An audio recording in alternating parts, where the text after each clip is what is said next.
Example number 2 बघूया आपण काय आहे. एक्झाम्पल नंबर 2 बायनॉमियल डिस्ट्रीब्युशनवरती आहे. Obtain amount of information content in sample when a sample of size n is taken from binomial distribution with parameter m, theta. Okay, binomial डिस्ट्रीब्युशनची आपल्याला amount of information काढायचे आहे. सोल्युशन बघूया काय आहे. Let x1 x2 xn be a sample of size n from binomial m, theta. Then likelihood function is okay. Lx m, theta is equal to likelihood आपण काढलेला आहे. Product over I is equal to 1 to n mc xi theta raised to summation xi 1 minus theta raised to mn minus summation xi. Okay, परत same procedure आपण जसं example number 1 सोडवलं, same procedure वापरून आपल्याला example number 2 हे सोडवायचं आहे. काय काय करायचं, पहिल्यांदा लॉग ऑपरेट करायचा, फर्स्ट डेरिव्हेटिव्ह घ्यायचं, त्याचं एक्सपेक्टेशन काढून फर्स्ट डेरिव्हेटिव्हचं एक्सपेक्टेशन 0 येते तर दाखवायचं. सेकंड डेरिव्हेटिव्ह काढायचं, त्याला मायनसनं मल्टिप्लाय करायचं आणि त्याचं एक्सपेक्टेशन घेतल्यानंतर आपल्याला डायरेक्टली इन्फॉर्मेशन अबाउट सॅम्पल मिळणार आहे. ओके, लॉग ऑपरेट केला, operate log on both side, then we get log L is equal to log of product of m C x i plus ही पॉवर समेशन एक्स आयची खाली येईल log of theta plus ही परत power m n minus summation x i खाली येईल log of 1 minus theta.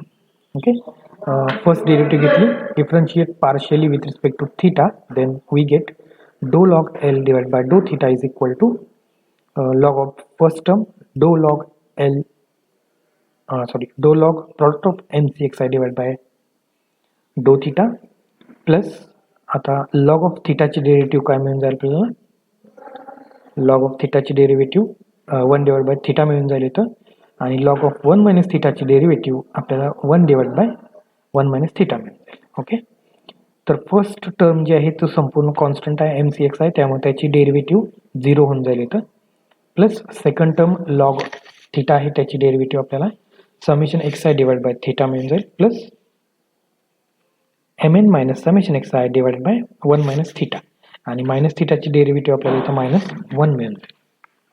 Okay, next स्टेपमध्ये आपल्याला काय मिळून जाईल बघा, हा जो मायनस आहे तो इकडं पुढे येईल आणि सेकंड टर्म मायनस होऊन जाईल. काय मिळेल आपल्याला summation x i divide by theta minus m n minus summation x i divided by 1 minus theta. या इक्वेशन नंबर 1चं आपण जर एक्सपेक्टेशन घेतलं किंवा एक्सपेक्टेशन ऑपरेट केलं तर काय मिळून जाईल बघा, expectation of do log L by do theta is equal to expectation of first term minus expectation of second term. इथं समेशन आता बाहेर येणार आहे, एक्सपेक्टेशन फक्त एक्स आय वरती ऑपरेट होईल, बाकी सगळे कॉन्स्टंट आहेत, त्यामुळं सेकंड टर्म पण तशीच फक्त एक्सपेक्टेशन वरती समेशन बाहेर येईल, एक्सपेक्टेशन ऑफ एक्स आय राहील फक्त. ओके, आता बायनॉमियल डिस्ट्रीब्युशनचा मीन आपण जर पाहिला तर बायनॉमियल डिस्ट्रीब्युशनचा मीन असतो m theta. Okay, m theta.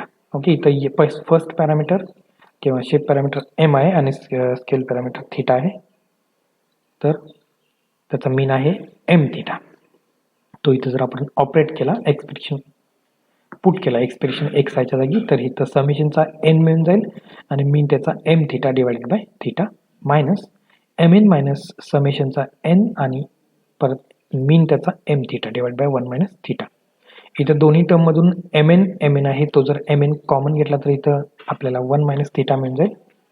Next स्टेपमध्ये हा थीटा थीटा कॅन्सल होईल, फक्त एम एन मिळून जाईल मायनस इथं एम एन कॉमन घेतला 1 minus theta divide by 1 minus theta, दोन्ही कॅन्सल होतील, फक्त इथं राहील m n minus m n minus m n 0 म्हणजे फर्स्ट डेरिव्हेटिव्हचं एक्सपेक्टेशन इथं आपल्याला 0 मिळालं. ओके, पुन्हा आपण सेकंड डेरिव्हेटिव्ह घेणार आहोत, differentiate with respect to theta partially of equation number 1, then we get इथं आपण जे इक्वेशन नंबर 1 घेतले त्याचं परत सेकंड डेरिव्हेटिव्ह. ओके, किंवा त्याची डेरिव्हेटिव्ह पार्शियली घ्यायचे परत, then we get do square log L by do theta square equal to.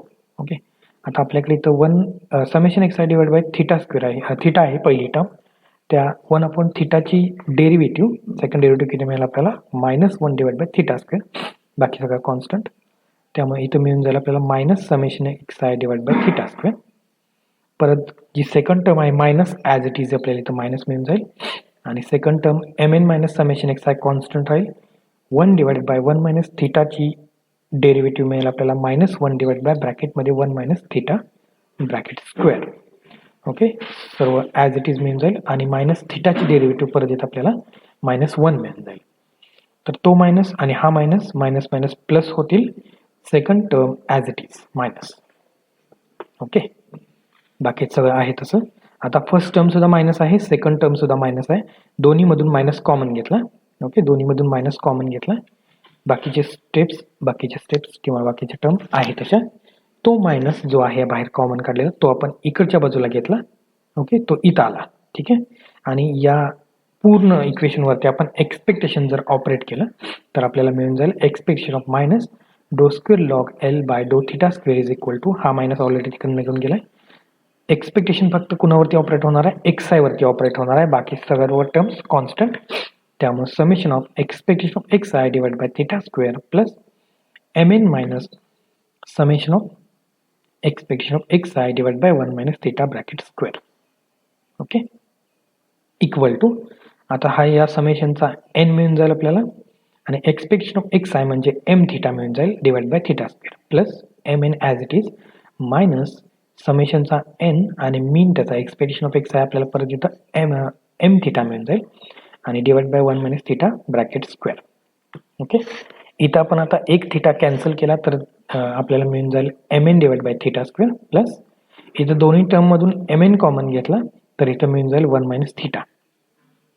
Okay, आणि छेदामध्ये ऑलरेडी 1 मायनस थिटा स्क्वेअर आहे, त्यातला एक कॅन्सल होईल तर आपल्याला मिळेल m n divide by 1 minus theta. Okay, तर एवढी आपल्याला एन इंटू आय थिटाची व्हॅल्यू मिळाली. जर हे आपण क्रॉस मल्टिप्लिकेशन करून जर छेद समान केला आणि कॅन्सलेशन केलं तर आपल्याला फायनली आन्सर किती मिळते बघा.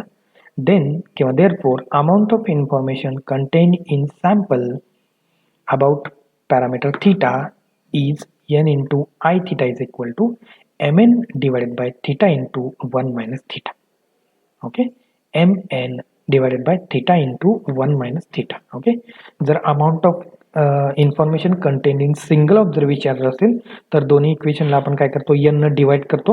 ओके, एन न डिवाइड केलं तर आय थिटा मिळेल, इथं एन न डिवाइड केलं तर हा एन एन कॅन्सल होईल, फायनली मिळेल आपल्याला m divide by theta into 1 minus theta.